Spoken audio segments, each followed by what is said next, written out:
공자가 아주 아끼는 제자 한 명이 있었습니다. 나이벌로는 공자의 손자뻘밖에는 안 되지만 아주 그는 그 제자를 훌륭한 사람이라고까지 칭찬을 아끼지 않았습니다. 그의 이름은 중참이라고 하는 제자인데 그는 아주 상식적인 중요한 말을 했습니다. 그것이 바로 일일삼성입니다. 일일삼성 따라하겠습니다. 일일삼성 아는 분은 혹시 있을지 모르겠어요. 매일같이 세 가지를 반성한다 그 말입니다. 그 첫째가 뭐냐면 남을 생각하고 행동했는가? 나는 남을 생각하고 행동했는가? 우리는 항상 자기 중심적으로 생각하고 말하거나 행동하거나 자기 이익을 생각하거나 자기 기분을 생각합니다. 항상 내가 중심이죠. 그런데 이분은 매일같이 생각합니다. 나는 남을 생각하고 살았는가? 그것에 대해서 진실하고 충성되었는가? 그런 생각을 했습니다. 두 번째는 친구와의 교제에 있어서 신의를 저버린 적이 없는가? 신실한 교제의 기본입니다. 그 믿음을 저버린 일이 없는가? 그리고 세 번째는 내가 배우지도 않고 나도 모르면서 남을 가르치려고 한 적은 없는가? 모르면서 아는 척 그렇게 남을 가르치며 위선적으로 살아온 일은 없는가? 그것을 매일같이 이 세 가지를 매일같이 반성해서 그와 같이 공자로부터 칭찬을 받는 제자가 되었다는 그런 이야기입니다. 일반적으로 서양 사람들은 입버릇처럼 많은 책 중에서 두 가지를 지적합니다. 사람은 두 가지 말을 잘할 줄 알고 그래야 그의 인격이 세워질 수 있다고 합니다. 그 두 가지 말 간단합니다. 땡큐. 여러분 하루에 고맙다는 말을 몇 마디나 하고 삽니까? 작은 일에도 큰 일에도 그 중심에서 고맙습니다. 고맙습니다. 그 감사, 땡큐.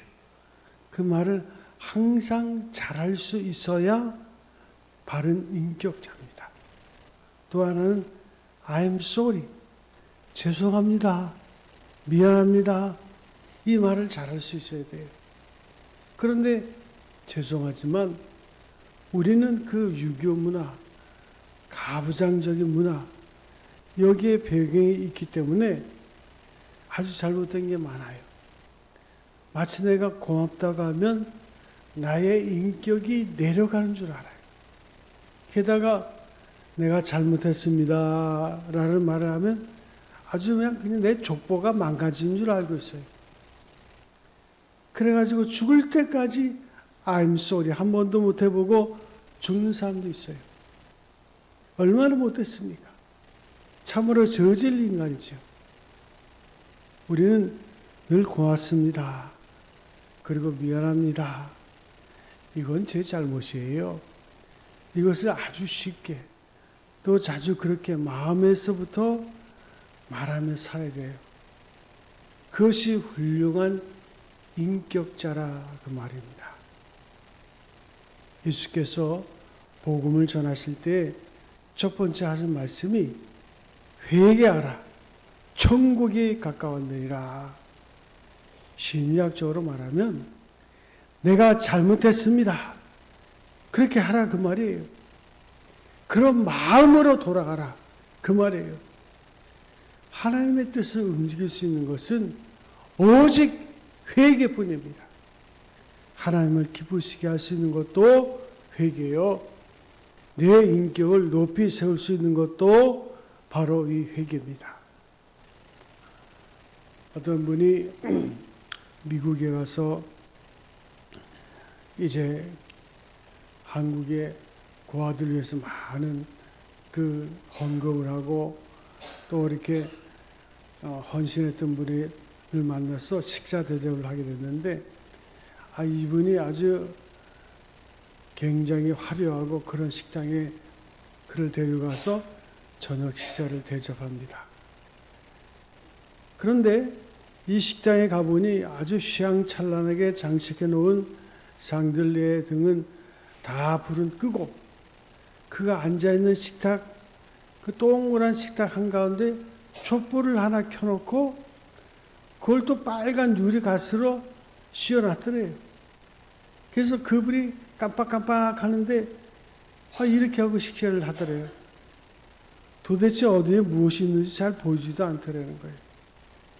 야, 이러다가 손가락을 벨지도 모르겠다, 그런 생각을 했는데, 야, 왜 그럴까? 이게 조명이 많은데 왜 이렇게 했을까?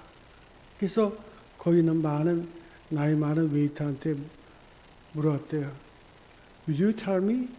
이거 왜 이렇게 깜깜하게 먹으라는 거예요? 저거 불 켜면 좋을 텐데 이거 왜 이렇게 어둡게 하고 이렇게 하고 식사를 하라는 겁니까? 그랬더니 그 나이 많은 웨이터가 웃으면서 진리를 말해줬어요.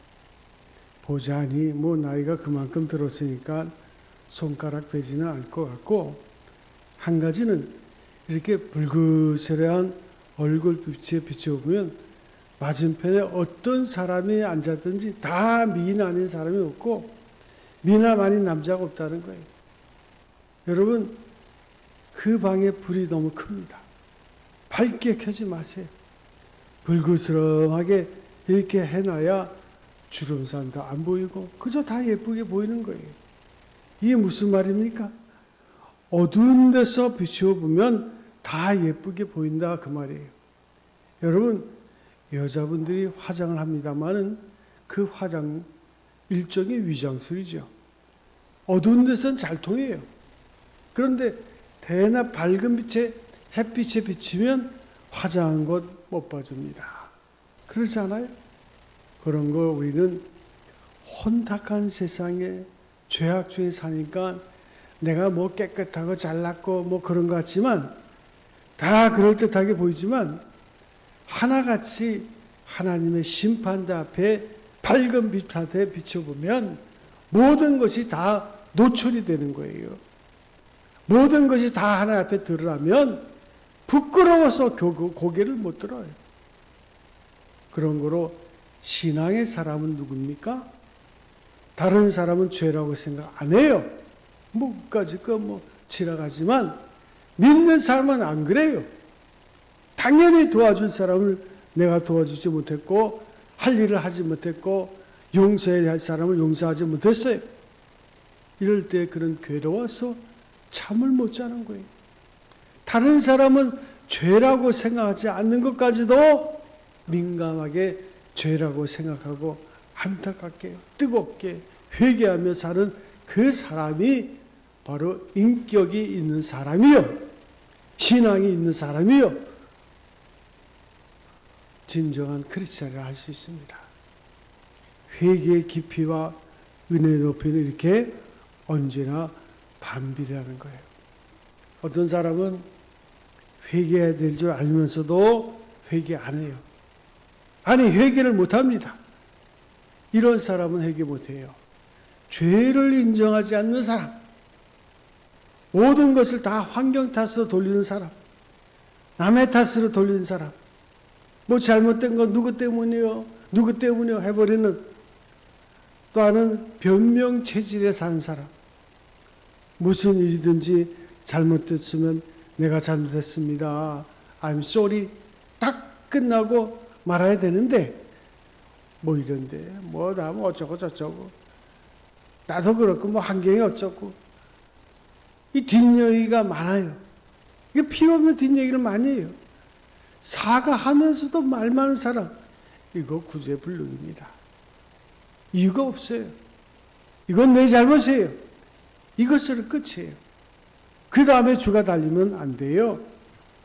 그러나 어떻고 저떻고, 왜 이런 쓸데없는 말이 따라가는 겁니까? 내가 잘못했습니다. 아주 간단한 말로 끝내야 되는 거예요. 어제도 제가 그 장로 고시가 있어가지고 증력 노회장들이 모여서 이제 시험 문제를 내고 뭐 장로님이 시험을 보는데 10시에 모이기로 했는데 한 사람이 11시인 줄 알고 착각을 해가지고 늦게 왔어요. 늦게 와서 할 수 없이 다른 사람이 다 기다리고, 더군다나 시험지도 다 서기가 해가지고 오기로 했는데 혼자만 뭐 비밀 유지한다 그러고 혼자 또 그것도 안 해가지고 왔어요. 그래가지고 한참 기다리다가 결국 했어요. 그리고 그 장로들 시험 보는 기간에 밑에 내가 카페에서 이야기하는데, 아이고 목사님들 잘못해서 내가 이게 시간 착각을 해가지고 내가 모르고 이렇게 늦게 왔네요. 이러면 딱 끝나잖아요. 그런데 그 옆에 있는 목사님한테 소리를 지르면서, 목사님 뭐야? 내가 이렇게 늦게 오면 전화를 해줘야지. 아주 그냥 적반하장이에요. 그래서 제가 그 한마디 했어요. 야, 그렇게 교만해가지고 무슨 목회를 하냐. 아니, 잘못했으면 그냥 잘못했다 그러면 딱 끝나는 거지. 왜 다른 사람을 끌고 들어가냐. 아주 변명이 체질이 됐어요. 그저 말이 많아요. 이거는 영영 구제받을 수 없는 사람이에요. 또 한 가지는 운명자. 회개를 할 줄 몰라요. 모든 것을 팔자소관으로 돌려요. 팔자가 어떻고, 특별히 교만한 사람, 겸손한 사람이 회개할 수 있어요.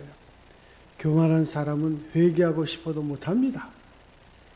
회개로서 오는 후속 결과, 그 불이익에 대해서 너무 걱정이 많아요.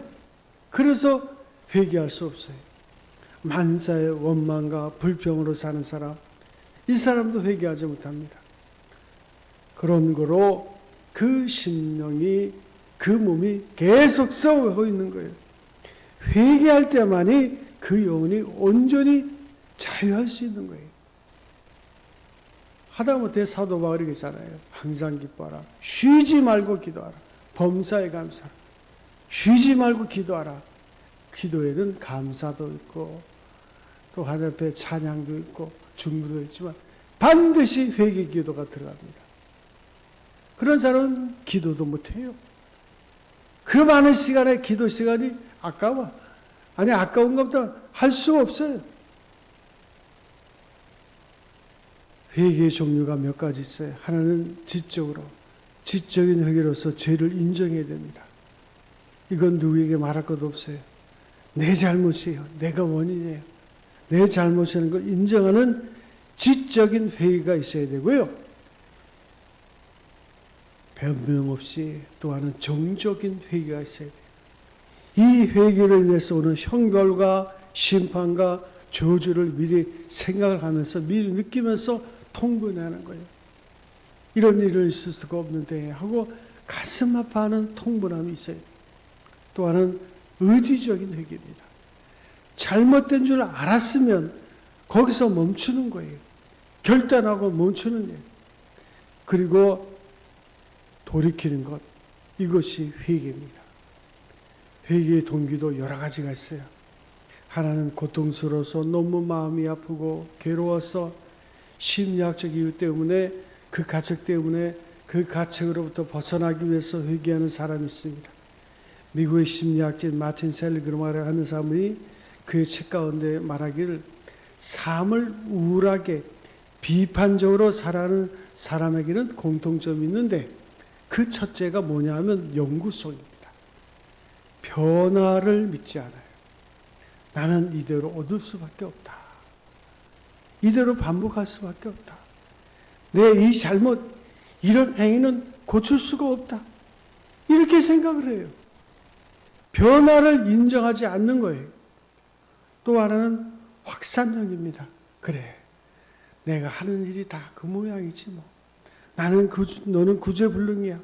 이것도 못했고 앞으로 아무것도 못할 거야. 스스로 자기를 절망적으로 평가하고 그 다음에 개인성입니다. 모든 것은 나 때문이야. 그리고 근본적으로 내 자신의 문제가 있다 하는 자괴감에 빠져요. 자기 스스로를 완전히 불가능한 존재로 평가해버려요.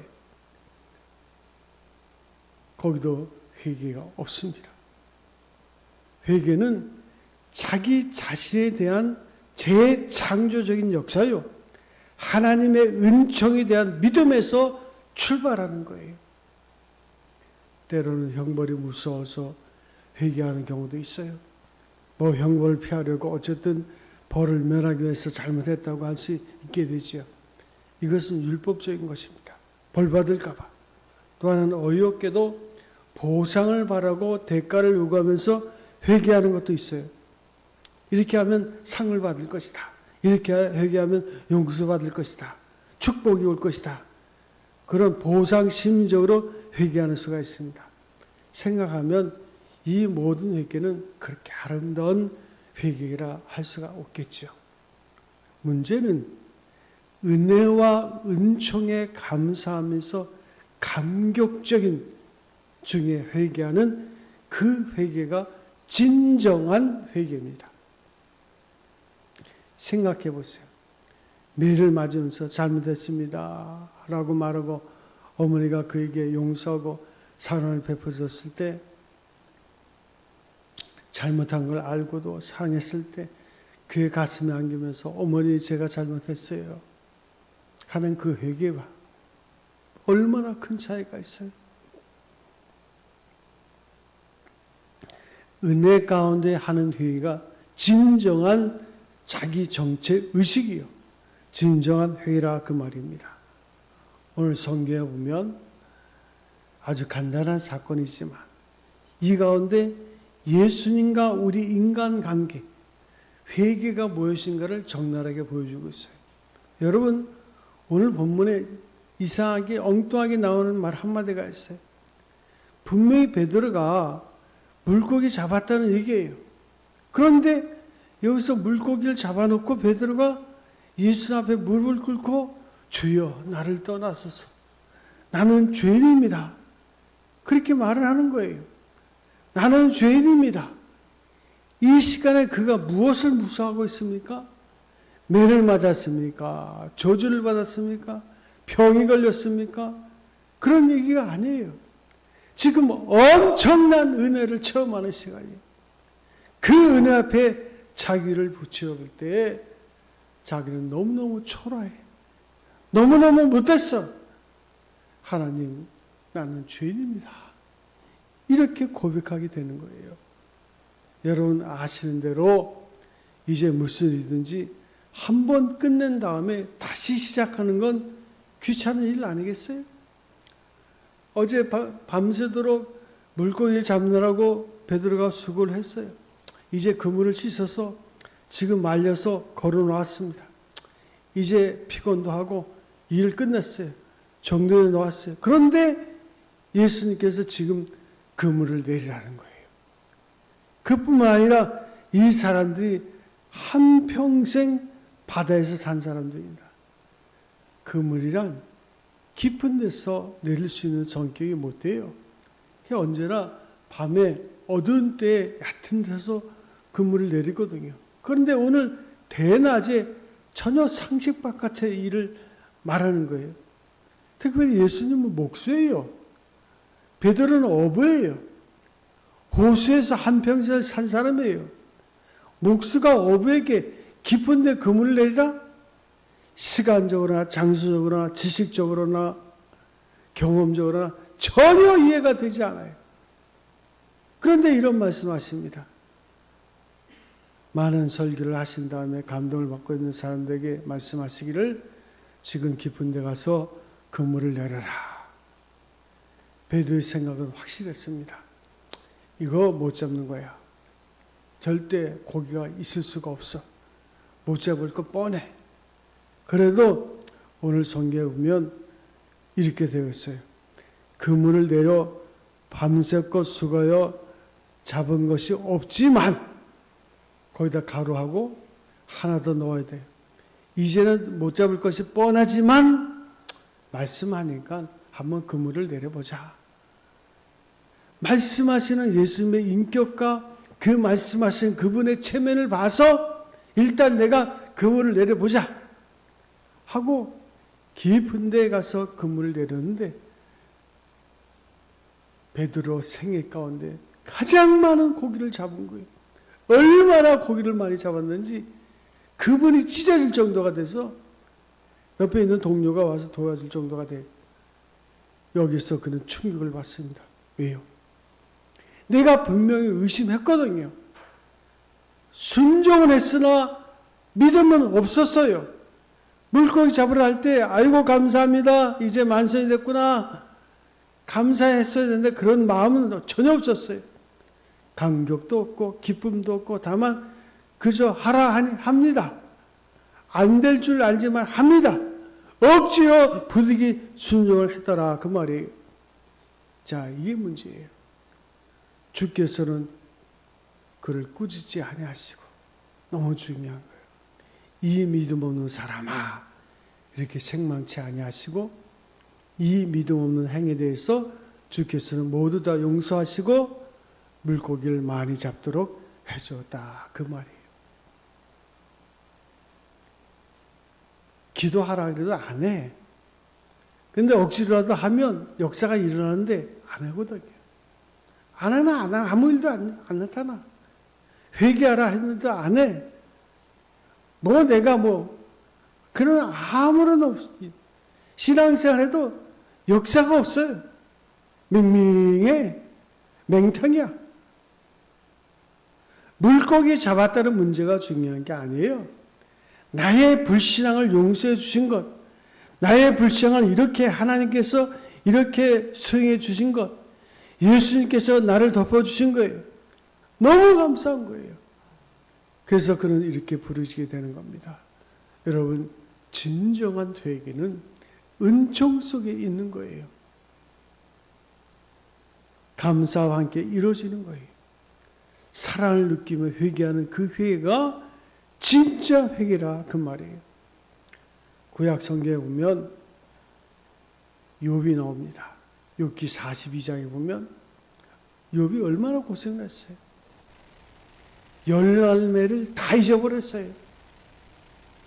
동방에서 그가 최고 부자였는데 부를 다 잃어버렸어요. 얼마나 건강했던 욥인데 건강을 다 잃었어요. 친구를 잃었어요. 말할 수 없는 고난을 당할 때 너무 힘들어서 그 아내가 하나님을 저주하고 죽으라. 그런 하나님이라면 우리가 믿어서 무슨 필요가 있냐?